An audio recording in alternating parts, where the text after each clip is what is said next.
আসসালামু আলাইকুম রহমতুল্লাহ। সম্মানিত ভিউয়ার্স, আপনারা কেমন আছেন? আশা করছি ভালো আছেন। আমিও আল্লাহর রহমতে ভালো আছি। তো আজকে আরেকটা লিথিয়াম আয়ন ফসফেট ব্যাটারির 10 এমপিয়ারের একটা চার্জারের ভিডিও নিয়ে আপনাদের মাঝে হাজির হয়ে গেলাম। তো আমার হাতে যে চার্জারটা দেখতে পাচ্ছেন, এটা কিন্তু আপনার 58.4 ভোল্ট 10 এমপিয়ার, অর্থাৎ 48 ভোল্ট 10 এমপিয়ার যে চার্জার বলে থাকি আমরা, অরিজিনাল চার্জার, সেই চার্জারটা কিন্তু এটা। তো এটা দিয়ে আপনাদের ব্যাটারিগুলো দ্রুত চার্জ হবে এবং ব্যাটারিগুলো আপনার ওভার চার্জ ডিসচার্জ থেকে মুক্ত পাবে, কেননা এটা অটোমেটিক সিস্টেম। আপনার যখন ফুল চার্জ হবে তখন অটো কাট করবে। যদি আপনার ব্যাটারিতে বিএমএস নাও থাকে, এরপরেও কিন্তু এই চার্জারটা অটো কাট করে দেবেন। আর এই চার্জারটা ব্যবহার করবেন কী কারণে? তো এটাতে বিদ্যুৎ বিল একেবারেই কম আসে এবং আপনি নর্মাল চার্জারে চার্জ করে যে মাইলেজ পাবেন, তার থেকে মিনিমাম 10 থেকে 15 কিলো মাইলেজ বেশি পাবেন যদি এই চার্জারটা দিয়ে আপনারা চার্জ করেন। তো এখন বলি যে এই চার্জারটা আপনারা কী কী কাজে ব্যবহার করতে পারবেন।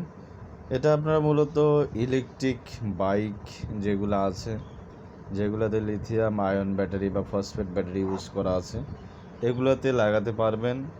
এরপরে আপনারা ইলেকট্রিক যে রিক্সা বা মিশুক আমরা যেটাকে বলে থাকি, বা ইলেকট্রিক ভ্যান 48 ভোল্টের আর কি, এগুলোতে আপনারা এই চার্জারটা ইউজ করতে পারবেন। এই চার্জার দিয়ে দ্রুত চার্জ হবে এবং এই চার্জটা দীর্ঘস্থায়ী হবে এবং মাইলেজও আপনারা বেশি পেয়ে যাবেন। তো এরকম চার্জার যাদের প্রয়োজন হবে, তারা অবশ্যই আমাদের স্ক্রিনে দেওয়া নাম্বারে হোয়াটসঅ্যাপ করবেন। আর এরকম ব্যাটারিও যদি আপনাদের প্রয়োজন হয়, রিক্সা বা মিশুক, অটো ভ্যান অথবা ইজি বাইক, এগুলার ব্যাটারিও প্রয়োজন হলে আমাদের সাথে যোগাযোগ করবেন। ব্যাটারি, চার্জার এগুলো আমরা আপনাদেরকে সরবরাহ করতে পারবো ইনশাল্লাহ। আর যাদের একান্ত প্রয়োজন হবে, শুধু তারাই হোয়াটসঅ্যাপ করবেন।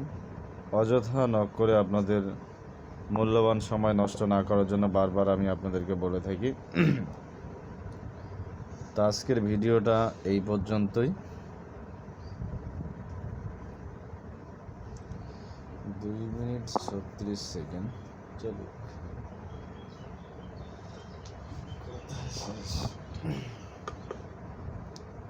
তো এই চার্জারটার অরিজিনাল যেগুলো চার্জার, সেগুলোর প্লাগ কিন্তু এরকম হয়, দেখেন। আপনারা একটা জিনিস খেয়াল রাখবেন যে অরিজিনাল চায়নার চার্জার এবং ডুপ্লিকেট চার্জারের মধ্যে কিন্তু পার্থক্য এমনিতেই বোঝা যায়। এই যে এই লেখাগুলো, এগুলো কিন্তু মোটামুটি খোদাই করার মতো লেখা, অর্থাৎ এটা কিন্তু স্টিকার না, ডাইরেক্ট বডিতে লেখা। আর যেগুলো ডুপ্লিকেট, ওটাতে স্টিকার লাগানো থাকে এবং এইরকম প্লাগ পাবেন না, ওটা 2 পিন প্লাগের মতো থাকে আর কি। আশা করি বুঝতে পারছেন। ধন্যবাদ ভিডিওটি শুরু থেকে শেষ পর্যন্ত দেখার জন্য।